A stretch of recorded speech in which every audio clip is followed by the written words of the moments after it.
For 34 years, I was the adopted one in the church family. That's what they told me. That's what I believed. And then I found out the lie wasn't just about me. It was built to protect someone else entirely. My name is Estelle Church. I'm 38 years old, and just over a year ago, the truth about my family came out. Not because I said it, not because of a letter or a lawyer, but because the one person who'd been choking on this secret for 3 decades finally couldn't swallow it anymore. And I promise you, you will not guess who it was.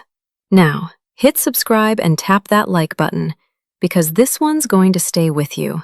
And if you think you can guess who finally broke, drop your prediction in the comments. I bet you're wrong. Let me take you back to early 2022, when my father had been dead for a few months, and my younger brother Percy decided he was in charge of everything. I should probably tell you something about growing up church in Yellowstone County. Our family had this ranch outside of Billings. Well, I say outside. It was about 23 minutes south on the old Laurel Highway. 280 acres. Nothing fancy. Cattle operation my grandfather Virgil Church started in 1961. The house was this 2-story clapboard thing with a wraparound porch that creaked in specific spots depending on the season. I knew every creak. I grew up there. But I grew up there as the guest. That's the thing that's hard to explain. I was in every family photo. I ate every meal at that table. I slept in the bedroom at the end of the hall with the window that stuck in August. But there was always this, I don't know, this invisible wall. Like I was welcome, but I wasn't home. My mother would introduce Percy to people and say, "This is our son, Percy." She'd introduce me and say, "This is Estelle." Not our daughter, just Estelle. Like I was a neighbor kid who happened to live there. And I never questioned it. Because when you're told something your whole life, you believe it. You're adopted, Estelle. We chose you. You should be grateful. I heard that so many times it became the wallpaper of my existence. I didn't even see it anymore. My father, Hank, he was quieter about it. He'd sometimes look at me with this expression I couldn't read. I used to think it was pity. Now I know it was guilt. But he died in November 2021. Heart attack at 61, right there in the barn. And whatever he knew went with him. Or so I thought. Percy was 4 years younger than me. 34 that year. He'd moved back to Billings after college to get into real estate, which basically meant he'd gotten his license and then spent most of his time telling people at the Elks Lodge about properties he hadn't actually sold. But to hear my mother tell it, Percy was the future of Yellowstone County real estate. Percy was brilliant. Percy had vision. Percy also had this way of reminding me, casually, always casually, that I was different. The first time it really cut after Dad died was at a family meeting. February 2022. My mother had called me and Percy to the house to discuss the ranch. I drove out from my apartment in Billings Heights expecting a conversation. What I walked into was Percy sitting at the head of the dining room table, Dad's spot, with a yellow legal pad and a calculator, like he was running a board meeting. My mother was in the kitchen making coffee, and Percy didn't even look up when I came in. He just said, "Good, you're here. So I've been looking at the numbers, and the cattle operation hasn't turned a real profit since 2017. I sat down. Okay. The property's assessed at about $740,000, but the way the market's moving, we could probably get $850, maybe $9, if we list in spring. I looked at my mother in the doorway. She was holding 2 mugs, and she wasn't looking at either of us.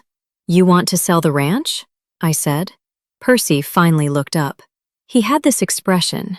I'd seen it my whole life. This patient, slightly annoyed look, like he was explaining math to someone who didn't quite get it. "Estelle, I know you have feelings about the place, but realistically, this is a family decision, and I need to think about what's best for the family. I'm family, Percy." And he said it. The first one.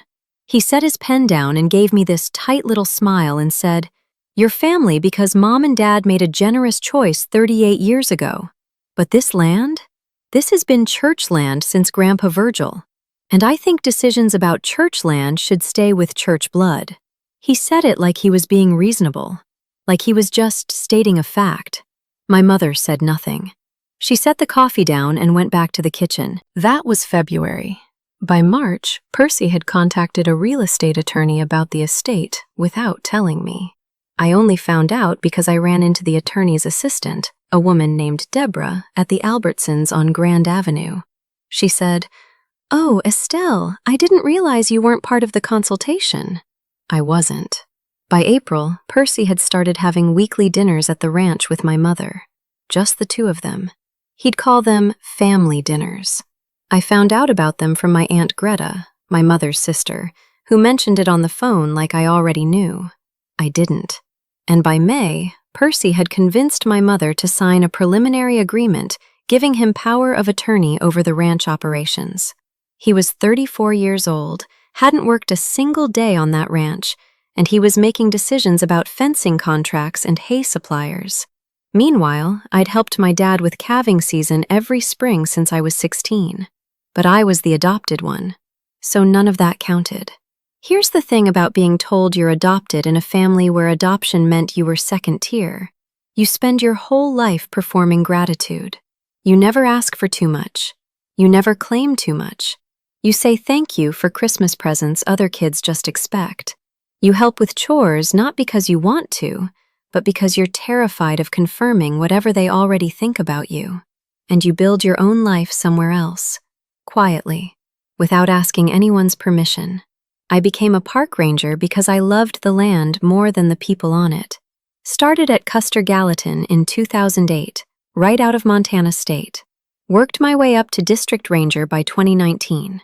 I managed 43,000 acres of wilderness, a team of 11, and a $1.2 million annual budget. I wasn't some kid who didn't understand property.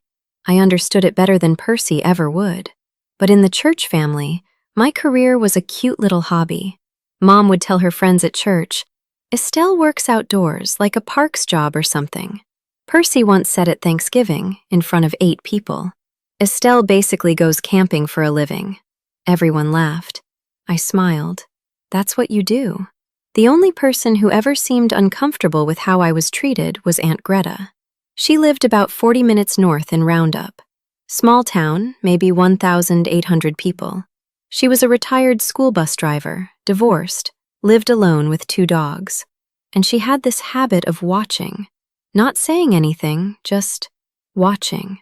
When Percy would make a comment about my real parents, or my mother would forget to set a place for me at some gathering, Greta would go very still. Her jaw would tighten. Her hand would grip whatever she was holding. A glass, a dish towel, a fork, just a little too hard. I noticed. I just didn't know why. I should say something about Percy before I go further, because he wasn't always like this. There was this one Thanksgiving, I must have been 12, and some kid at school had been saying things about me being adopted, calling me a stray. Percy found out. He was 8, and he walked up to that kid's older brother at the holiday potluck and said, "You talk about my sister again and I'll put a rock through your truck window." He was 8 years old, and he meant every word. My dad had to pull him away by the back of his jacket, and for a long time, that was Percy, my brother, the kid who'd fight for me before he'd fight for himself. I don't know when that changed. Maybe it was slow. Maybe it was the ranch, the will, the money. Maybe the lie did it to him too, gave him this inflated sense of what he was owed. But somewhere along the way, the kid who defended me became the man who erased me. That spring, I tried one more time with him. I called Percy in late May and asked if he wanted to grab lunch. He suggested Stella's kitchen downtown. I got there early, sat at a corner booth, ordered a coffee, and I practiced what I was going to say, which was basically, "We're siblings. Whatever the paperwork says, we grew up in the same house. Can we just work together on this?"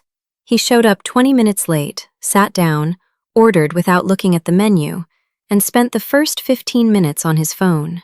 When he finally looked up, I started talking. I told him I loved that ranch, that I had memories in every room, every fence line. that I wanted to be part of whatever came next. He listened, or at least he sat there while I talked. And when I finished, he leaned back and said, "Estelle, I hear you, but you have to understand. Emotionally, yes, you grew up there. Legally, the estate plan is pretty clear. Dad's will leaves the ranch to surviving issue, and that's, well," he shrugged, "that's biology. Church blood built this ranch, and church blood keeps it. I paid for both our lunches." He didn't offer. My boyfriend Rowan came over around 8 that night and found me sitting on my apartment floor in the dark. He didn't ask what happened. He just sat down next to me and handed me a beer. That's who Rowan was. Rowan Beckett, 41, ran a small welding shop off South Billings Boulevard. We'd been together about a year. He didn't fix things with words. He just showed up. And then, in June, my mother asked me to clean out a crawl space, and that crawl space had been waiting for me for 34 years. The thing that cracked everything open, the actual, literal thing, was a toolbox. June 2022. My mother asked me to come to the ranch to help clean out the crawl space under the back addition. She needed storage cleared for some contractor Percy had hired to look at the foundation. So I drove out on a Saturday morning, put on old jeans and a headlamp, and crawled into that space I hadn't been in since I was maybe 12. It was exactly like I remembered. Damp concrete smell, old insulation hanging in strips, Christmas decorations from the 90s in cracked plastic bins, and way in the back corner, behind a stack of my grandfather's hunting magazines from 1978, there was a metal toolbox, green, rusted at the hinges, had H Church painted on the side in faded white letters. I almost didn't open it. It looked like junk, but the latch was loose, and I flipped it, and inside was, well, tools on top, wrenches, a tape measure, some drill bits, but underneath the tool tray, in the bottom of the box, there was a gallon-size Ziploc bag. Inside the bag, a folded piece of paper and a small plastic wristband. The wristband was faded pink, hospital issue, and printed on it, in that old dot matrix font, were the words, "Church, Marlene, female infant, March 9th, 1988, Billings Clinic." I read it 3 times. Then I read it again. March 9th, 1988. That was my birthday. Church, Marlene. That was my mother. Female infant, Billings Clinic. My first thought, and this sounds strange, but it's true, was that maybe there had been another baby. A sister, maybe. Someone who didn't make it. Something my parents never talked about. That would explain why this was hidden. That would explain the grief in my father's face. But the paper was a photocopy of a birth certificate. Faded, hard to read in the headlamp light, but I could make out the important parts. Mother, Marlene Faye Church. Father, Henry Allen Church. Child, baby girl Church. No adoption papers, no different last name, no agency letterhead, just a birth certificate with my parents' names on it. And the baby was me. My hands were completely steady. That's the part I remember most clearly. I was crouched in a crawl space, holding proof that my entire life had been built on a lie, and my hands didn't shake at all. I scared myself a little with how calm I was. I put everything back in the toolbox. I finished cleaning the crawl space. I went upstairs, told my mother I was done, drank a glass of water at the kitchen sink, and drove home. And I didn't tell anyone. Not for weeks. I sat with it. I sat with it like it was a live wire, and I was trying to figure out which end was hot. Because here's what I couldn't make sense of. If I wasn't adopted, why did they say I was? And if I was their biological daughter, then what did that mean about everything else? I need to pause here for a second. If you've ever had the ground shift under your whole identity, not a small thing, not a "I found out my parents lied about Santa" thing, but the actual foundation of who you thought you were, then you know this feeling. It's not anger, not right away. It's more like vertigo, like the room is level, but you can't stand up straight. If that's you, tell me in the comments. Because what happened next? The thing I found out about my family, I'm still not sure I've fully processed it, but I owe you the whole story. So let me keep going. By mid-July, I'd done some quiet research.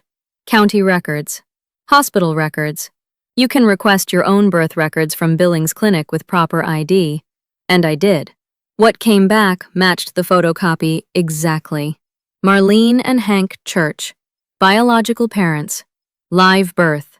No adoption on file. So now I had my answer. Or half of it. I was their biological daughter. But I still didn't know what Percy was. And I wasn't ready to ask my mother. Not yet. Because the question wasn't just, am I adopted, anymore. The question was, why did you tell me I was? That July, Aunt Greta came down from Roundup for the weekend. She stayed at the ranch. She and my mother had a complicated relationship. Lots of silence and tea and not saying the important things. But they kept showing up for each other. I asked Greta if she wanted to have dinner with me in town. Just us. We went to a little Mexican place on Montana Avenue. Greta ordered the chile relleno and the Coors Light, and for about 40 minutes, we talked about nothing. Her dogs, the fire season forecast, a pothole on Highway 87 that had been there since March. Then I said, Greta, can I ask you something? She put her fork down. I saw it, that tightening, the jaw, the shoulders, like she was bracing. Am I adopted? She didn't answer for maybe 10 seconds. She picked up her beer, set it down without drinking, picked it up again. Then she said, very quietly, where is this coming from? I found something in Dad's toolbox, a wristband, and I pulled my own birth records. Greta closed her eyes, and when she opened them, they were wet. She said, I've been waiting for this conversation for 34 years. She didn't tell me everything that night. She told me enough. She told me that I was absolutely, without question, born to Marlene and Hank Church. She was there. She drove my mother to the hospital. She held me when I was 6 hours old. And Percy was the son of my mother's younger cousin, a woman named Jolene who'd gotten pregnant at 19 and couldn't keep the baby. My parents took him in when he was 11 days old. Private arrangement. No formal adoption through the courts. Just a family agreement and a birth certificate that was, according to Greta, handled by a family friend who worked at the county clerk's office. I sat there in that booth and I couldn't speak for a while. Why? I finally said. Why would they tell me I was the adopted one? Greta looked at her plate. Your mother had her reasons. I'm not saying they were good reasons. That's not an answer, Greta. I know. She told me she'd argued with my mother about it. Multiple times. As recently as 2019, 3 years before this dinner, she'd called Marlene and said, you need to tell Estelle the truth before it's too late. My mother had said, some truths do more harm than good, Greta, and hung up. I remember thinking, as I drove home that night, it's so easy to convince yourself that lying is merciful, especially when the truth would make you the villain. What Greta didn't know, or wouldn't tell me, was exactly why my mother had constructed this lie. She had theories. She said Marlene had been afraid, early on, that if people knew Percy was Jolene's son, there would be talk, gossip. Yellowstone County is small in the ways that matter. And Jolene had, well, Greta said, troubles, and left it there. So Marlene flipped the story. Percy was the biological son. Estelle was the adopted daughter. Clean. Simple. And over time, the lie became the family's operating system. It determined who got what, who mattered, who belonged. I told Rowan that night. I sat on our couch and told him everything, and he just listened. When I finished, he said, what do you want to do? And here's where I have to be honest with you. I want to tell you I had a plan. I want to tell you I immediately confronted my mother. But I didn't. I was scared. Because confronting this meant confronting everything. Every birthday where I sat at the edge of things. Every holiday where Percy was the center. Every time someone said, "You're real parents," and I just nodded. I know some of you are listening to this thinking, just tell them. And I get it. But have you ever had to tell someone that the whole story of your family is wrong? Not just a detail, the whole story? Because what do you even say? Where do you even start? If you've been in a situation where speaking the truth meant blowing up everything you know, drop a comment. I'd love to hear how you handled it. Because what I did next, honestly, I'm still not sure if it was brave or just desperate. But something happened in August that forced my hand. Percy listed the ranch. Not officially, not through an agency. He put out feelers, his word, to a developer from Bozeman who'd been buying up agricultural land in Yellowstone County, a guy named Whitfield. Percy mentioned it at our next family gathering. August, my mother's birthday barbecue at the ranch. Like it was just casual conversation. Whitfield's offering $750 base. Could go higher with the water rights, Percy said, standing at the grill like he owned the place, which, legally, he was positioning himself to do. I said, "You can't sell the ranch without both of us agreeing." He flipped a burger and didn't look at me. "The will says surviving issue. I've had the estate attorney confirm it." "I am surviving issue, Percy." He turned then. And this is the second one. The one that still makes my blood hot when I think about it. He looked at me with this expression, this condescending, almost pitying look, and he said, "Estelle, I love you. I do. But let's be real. You're not a church. You never were. Mom and Dad gave you a roof and a last name, and I think you've done really well with that. But this land, this legacy, it goes to the people it was meant for, and that's not you. It just isn't." He said it in front of my mother, in front of Aunt Greta, in front of Rowan, in front of 2 neighbors from down the road. Nobody said anything. My mother looked at the potato salad. The neighbors suddenly found their shoes very interesting. Rowan's hand tightened on his beer can. I heard the aluminum crinkle. And Greta stood up from her lawn chair so fast it scraped the porch. She opened her mouth. I saw it. She was about to say something.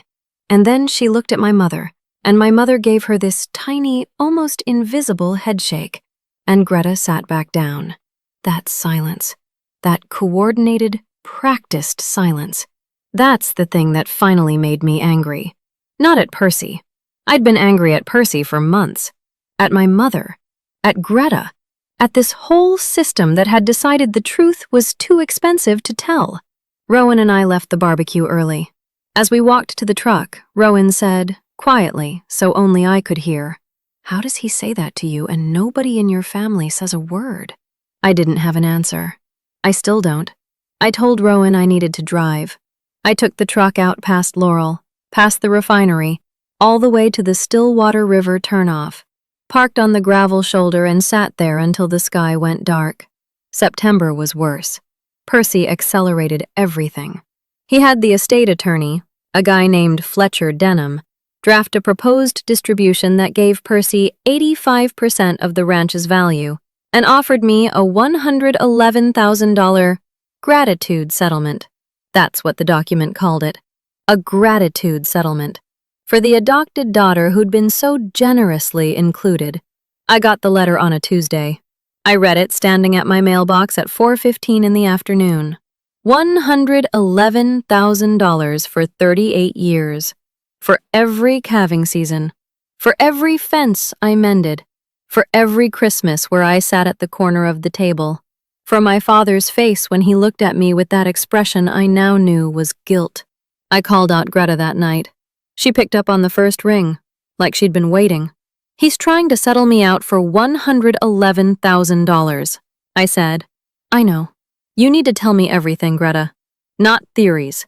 Everything." The line was quiet for a long time. Then she said, "Come to Roundup.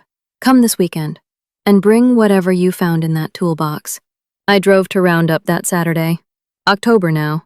The cottonwoods along the Musselshell River were going gold, and I barely noticed. Greta's house was this small blue rambler on Fifth Avenue with a chain-link fence and a yard full of dog toys. Her two mutts, Patsy and Hank Jr., she'd named one after my dad, which should have told me something years ago, met me at the gate. She had coffee ready.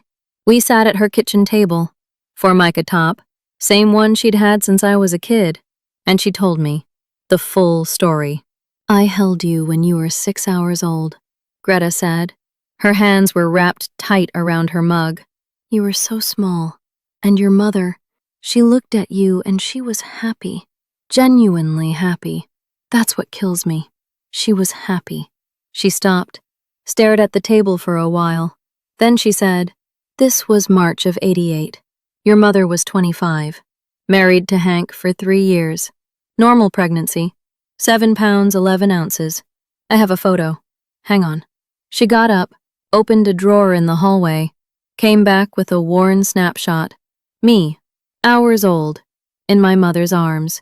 Then, about a year and a half later, late '89 or early '90, Jolene showed up, your mother's cousin, 19, pregnant, in and out of trouble, couldn't keep the baby. Percy, I said. Percy, born June 1990.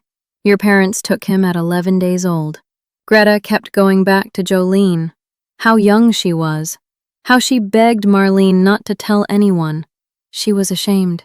And your mother was always worried about what people would think. This county, back then, there was talk. But that doesn't explain me, I said. Greta looked at the table. People can count, Estelle. You were 2 when Percy arrived. If both children were hers, people would ask about the pregnancy.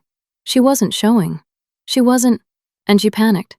She decided it was easier to swap the story. Percy was theirs. You were chosen. And over time it just became the truth. In her mind, I stared at the kitchen wall. There was a clock shaped like a cat with a swinging tail. It ticked too loud. 34 years, I said. 34 years. And Dad knew. Your father knew from the beginning. He hated it. Greta's voice went rough. He told me once, maybe 2004, 2005, he wanted to tell you. Marlene said it would destroy Percy, that Percy couldn't handle knowing his mother gave him away. So she sacrificed me to protect him. Greta didn't argue. She just nodded. I sat there for a while. Greta refilled my coffee. Her dogs settled at my feet, warm and heavy. Greta, who else knows? She listed them. Her voice was flat. Me, your mother, your father, before he passed, Jolene, wherever she is now, Father Murray at St. Pius, your mother confided in him in 2001, and Doris Kreider, the woman who handled the birth certificate at the county clerk's office. She retired in 2011. 6 people. 6 people who knew the truth about my life and said nothing. Some betrayals aren't loud. They're quiet. They're the phone calls that don't happen, the conversations that get redirected, the look that passes between 2 people who know something you don't. 6 people held the key to my identity in their hands for 3 decades, and every single one of them decided I wasn't worth the trouble. If you felt that, if your chest just got tight, then you know exactly why I need you to subscribe right now. Because this story isn't over, not even close. So I decided to be worth the trouble myself. From October to January, I tried to hold myself together. The first thing I did was call a lawyer. Not Fletcher Denham, my own. A woman in Billings named Carmen Obregon who specialized in estate disputes. It took me 3 attempts before I walked through her door. The 3rd time, Rowan drove me. I showed her the birth certificate, the wristband, and my hospital records. She looked at everything for about 20 minutes and then said, "This changes the entire estate distribution. Your biological issue. You have standing." Then I got a DNA test. Carmen recommended it. I ordered one of those direct-to-consumer kits, and it sat on my kitchen counter for a week. I kept walking past it. Rowan didn't say anything about it. He just let it sit there until I was ready. When I finally sent it off, I waited 3 weeks. The results confirmed what I already knew. Marlene Church, biological mother. Henry Church, biological father. No ambiguity, no question. And then I waited, because I knew that confronting my mother with documents and test results would give her something to argue against. She could say the test was wrong. She could say the birth certificate was a copy error. She could lawyer up and delay and deflect. But I also knew that Aunt Greta was reaching a breaking point. Every time Percy opened his mouth about church blood or family legacy, Greta's face went tight. Every time my mother nodded along with Percy's plans, Greta looked like she was swallowing glass. Here's what I've learned. The truth changes you even before you speak it. You carry it differently. You see everything differently. And you can't unknow what you know. Sorry, I'm getting ahead of myself. Let me be honest about something. I didn't plan what happened at that dinner, but I wasn't trying to prevent it either. I kept going to family gatherings. I kept bringing Greta. And some part of me, the part I don't fully want to admit to, knew that Greta was a lit fuse. I wasn't holding the match, but I wasn't blowing it out either. I kept showing up because leaving would have meant giving up, and I'd given up enough. January 15th, Sunday. My mother had organized a dinner at the ranch. She called it a family planning session. She wanted to discuss Hank's legacy and make decisions about the property. Translation? Percy was going to present his sale plan, and my mother was going to nod. Carmen had told me, "Don't reveal what you know yet. Let the process work." And I intended to follow that advice. I really did. I drove out to the ranch with Rowan. Greta drove down from Roundup. Percy was already there when we arrived, sitting at the dining room table with another stack of legal documents and a laptop open to a property listing. The kitchen smelled like roast beef and betrayal. Sorry, that sounds dramatic. The kitchen smelled like roast beef. The betrayal was just the normal ambient temperature in that house. We sat down. My mother served dinner. And for maybe 45 minutes, it was almost normal. Percy talked about the housing market. My mother talked about her garden club. Greta ate quietly. Now, I want you to think about this for a second. Would you sit at that table, knowing what I knew? Would you eat the roast beef and smile at your mother and listen to your brother talk about selling your birthright, knowing the foretime that the ground was about to open up? Tell me in the comments. Because I sat there for 45 minutes with the truth sitting in my chest, and I still don't know if I was brave or just frozen. Then Percy said it. The third one. He turned to Greta. Greta, who'd been watching him with those steady, tight eyes all night. And he said, "Aunt Greta, I know you've always had a soft spot for Estelle, and that's sweet. But at the end of the day, this ranch is church family property. And Estelle, we all love her, but she's not church family. She's a gift we were given. And gifts don't come with deeds. She's a gift we were given. And gifts don't come with deeds." He said it smiling. He always said the worst things smiling. Greta put her fork down. Not fast, not dramatic. She placed it on her plate with this careful precision that I'd never seen from her before. And then she looked at Percy. And then she looked at my mother. And I watched something shift behind her eyes. The restraint she'd carried for 34 years just gave out. "No," she said. Percy blinked. "Excuse me?" "No, I'm done. I am done sitting at this table listening to this." My mother said, "Greta, don't you Greta me, Marlene. Don't you dare." Greta stood up. She wasn't yelling. That's the thing people don't understand about the moments that change everything. She wasn't screaming. Her voice was low and shaking and absolutely clear. "Percy, You are not Marlene and Hank's biological son. You never were. You were born on June 14th, 1990, to a woman named Jolene Ferris, who was Marlene's 19-year-old cousin. Marlene and Hank took you in when you were 11 days old because Jolene couldn't care for you. There was no legal adoption. There was a favor and a forged county document. The room went dead.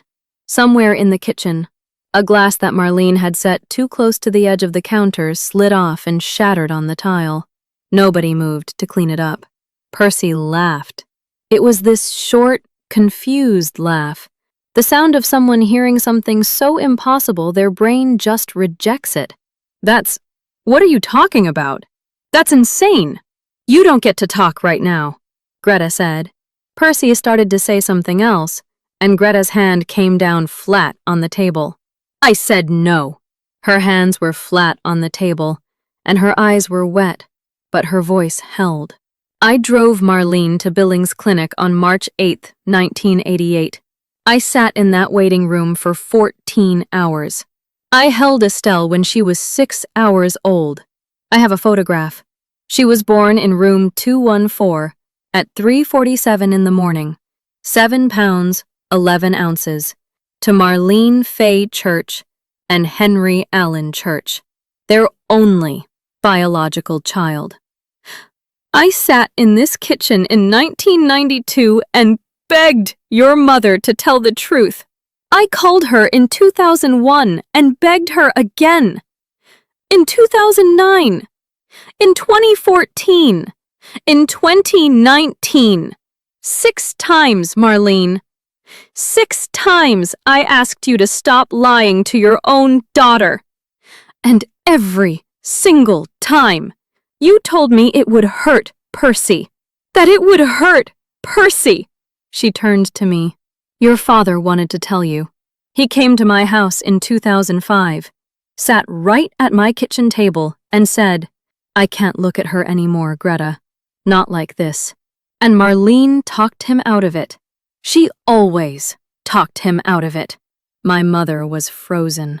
She was sitting at the end of the table with both hands in her lap, and her face had gone completely white. She looked like someone standing in front of a train that she'd known was coming for 34 years. Rowan had started to stand, then sat back down. His hand found my knee under the table. Percy stood up. Mom, tell her she's wrong. Mom? And my mother, the woman who'd built this lie, maintained it, reinforced it, chosen it over me every single day for 34 years. My mother looked at Percy, and then she looked at me, and something just collapsed. She's not wrong, Marlene said. Those 3 words. The room could have caved in and it would have been quieter. She's not wrong. Estelle is mine. She was always mine. Percy grabbed the edge of the table. His chair scraped back against the floor. What do you mean, she was always? What are you saying? I'm saying you were Jolene's baby, Percy, and I loved you from the first second I held you. But I made a mistake. I was scared. I was young, and I was scared of what people would think. And I made a choice, and I couldn't take it back. Her voice broke, and I saw it, just for a second. I saw the 25-year-old woman she'd been, terrified, holding a decision that grew bigger every year until it was the only thing holding the family together. And I almost felt sorry for her. Almost. 34 years, I said. My voice sounded like someone else's. Flat. Quiet. I missed 34 years of being your daughter. She covered her face with her hands. Rowan put his hand on my back. I could feel it through my sweater. Warm. Steady. I held on to that feeling. It was the only steady thing in the room. Percy looked at me, and for the first time in my life, I saw real fear in his eyes. Not anger. Fear. Because every cruel thing he'd ever said, every comment about church blood, about gifts and deeds, about surviving issue, Every single one of those words had just turned around and pointed directly at him. I didn't say anything else. I didn't have to. The next 6 days were the loudest silence of my life. Percy left the ranch that night without finishing his dinner. He didn't say goodbye. He just grabbed his laptop and his legal pad and walked out the front door, and I heard his truck start and the gravel pop under his tires. And that was it. My mother sat at that table for another hour. Greta sat with her. I didn't. I went out to the porch and stood at the railing and breathed the January air until my lungs burned. Rowan stood next to me, and we didn't talk. Sometimes the best thing someone can do for you is just stand there. And then it hit me. Not at the table. I'd held it together at the table. But out there, in the cold, with the bare tooths barely visible against the sky, my hands started shaking. I pressed my forehead against the cold porch railing, and I couldn't stop them. 34 years. My whole life. Every Christmas. Every birthday. Every time I thanked my parents for choosing me. And they hadn't chosen me. They'd made me.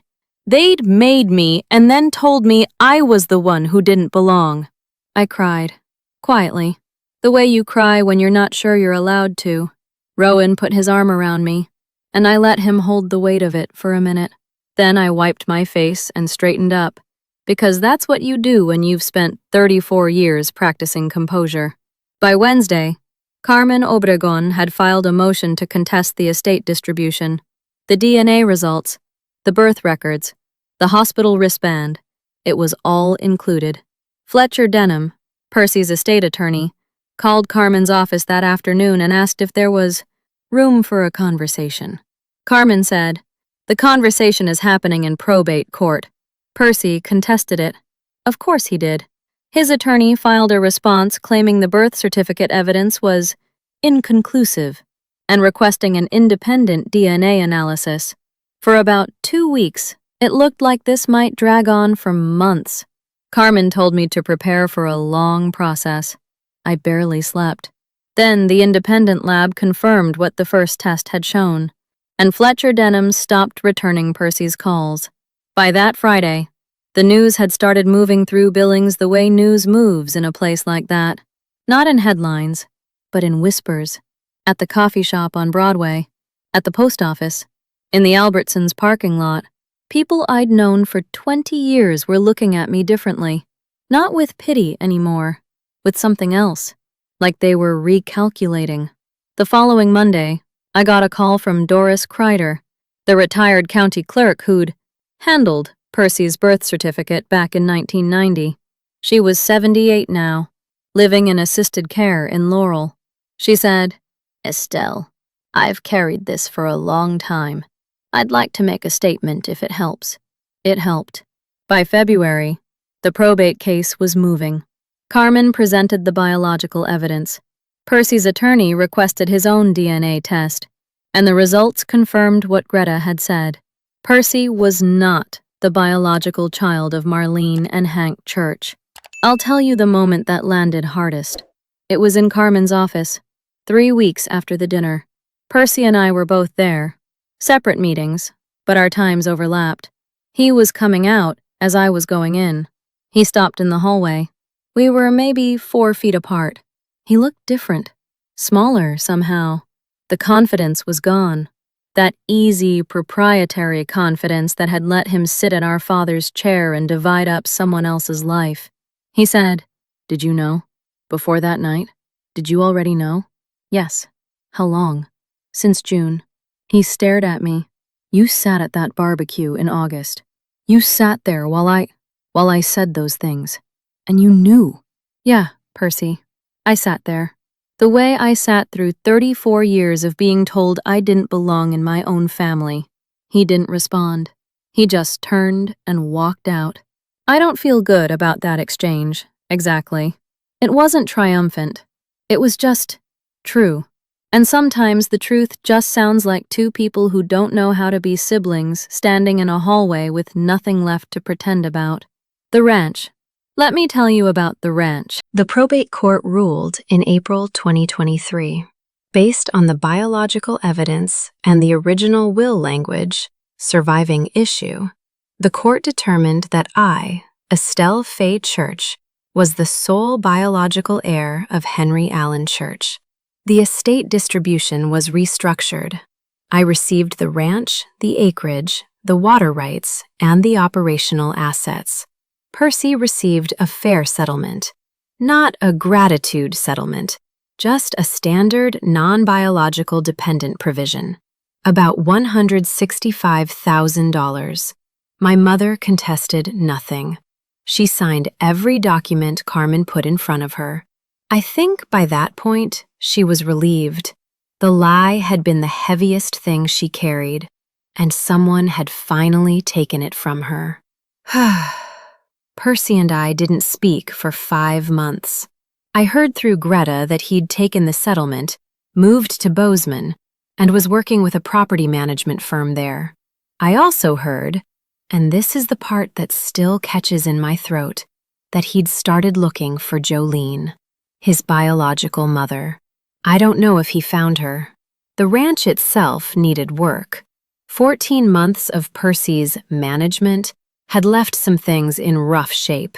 A fence line down along the south pasture, the irrigation system overdue for service, a hay contract that was costing about $3,200 more per year than it should have. I spent the spring and summer of 2023 fixing what I could, hiring help for what I couldn't. Rowan moved in that June. He brought his welding equipment and set up a small shop in the old tack barn.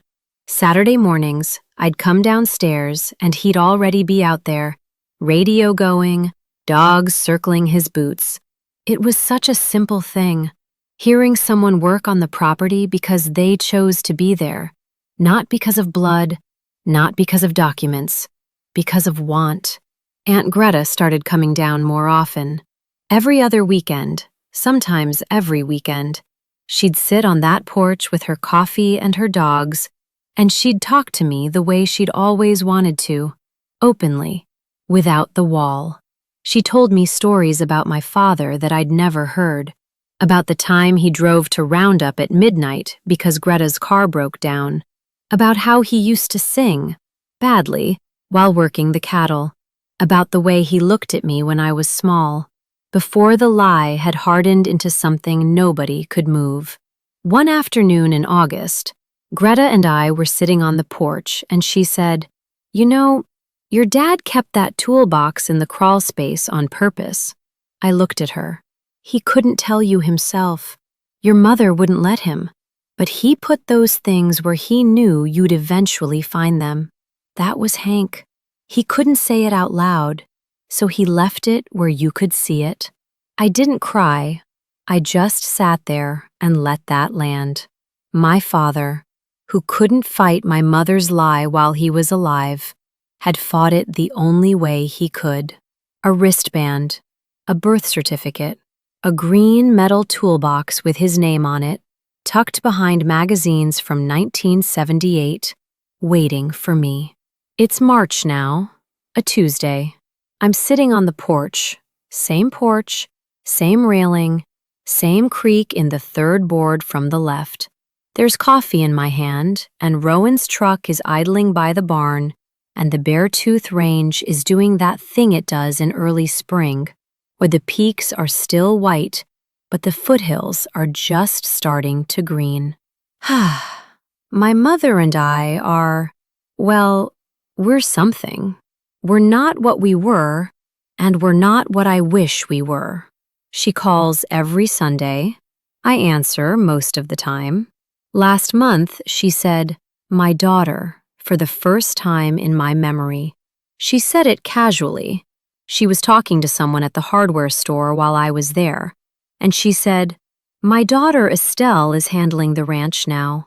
And I think she expected me to react, but I just kept looking at fence posts, because I'd waited 38 years to hear those words, and when they finally came, they were just words. The truth had already done its work.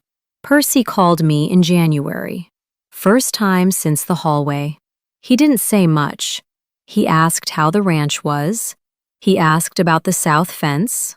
I told him it was fixed. There was a long pause, and then he said, "I'm sorry, Estelle." And I said, "Okay." And that was it. I don't know if we'll ever be what siblings are supposed to be. I don't know if that's even possible. But he called. That's something. The thing I grieve, and I want to be honest about this, because I've told you everything else, is time. 34 years. I can't get them back. The birthdays where I sat at the edge of things. The holidays where I performed gratitude for the privilege of existing in my own family. The nights I lay awake in that bedroom at the end of the hall, staring at the ceiling, wondering about my real parents. They were 20 feet away, sleeping in the next room. I grieve my father most of all, because he knew, and he loved me the only way the lie allowed him to, with guilt and distance and a toolbox hidden in a crawl space. I would have given anything for one honest conversation with him, just one. But here's what I know now. Belonging isn't something someone gives you. It's something you grow when you stop asking for permission. Last week, I was at the ranch after work. The sun was going down behind the Beartooths, and I was leaning on the porch railing, the same railing, and Rowan came out with 2 beers, and one of Greta's dogs trotted up the steps and parked himself at my feet. And I thought, this is it. Not a reward, not a victory lap, just a Tuesday. My name on the mailbox, my boots on the porch, my land under my feet. Now, I want to say something to you. If you stayed through this whole story, you gave me something I didn't have for 34 years. You listened. You heard the whole thing. The lie, the silence, the kitchen, all of it. And I'm grateful for that. Really. So if this story meant something to you, if it made you think about your own family, your own truth, whatever that looks like, hit that like button and subscribe to this channel. Not for me, for the next woman sitting in a crawl space with a toolbox, wondering if she's crazy. She needs to know she's not alone. And I want to ask you something. Is there a truth in your family that everyone knows, but nobody says? You don't have to share the details. Just tell me if it's there, because I think every family has one. And I think the ones who survive are the ones who eventually say it out loud. If you want to hear more stories like this, stories about women who stopped being quiet, there's a whole library on this channel. Just keep scrolling. You'll find yours. It's Tuesday. I'm sitting on the porch of my family's ranch. My name is Estelle Church, and I've always been Estelle Church. I just didn't know it for a while.